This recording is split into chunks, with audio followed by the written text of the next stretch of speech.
In this video, we are going to see how we can duplicate a document in Google Docs. It's pretty quick and easy, so let's jump right in.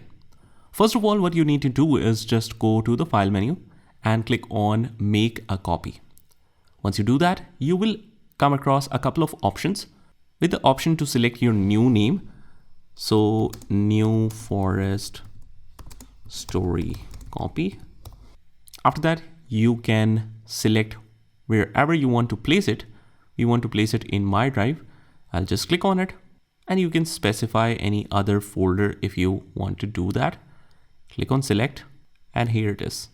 After that, we also do have an option to share it with same people.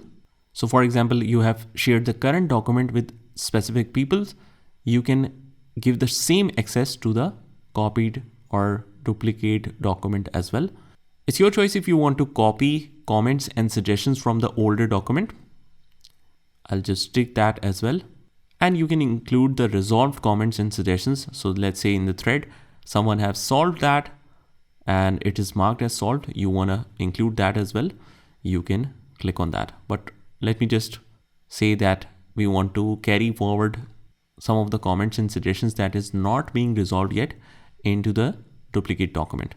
So once you have made your choices, you just click on Make a Copy and it will create a brand new document by duplicating the current document in Google Docs. So that's how you do it. I hope you found this video helpful, and if you did, hit the like button and subscribe to our channel, and I will see you in the next one.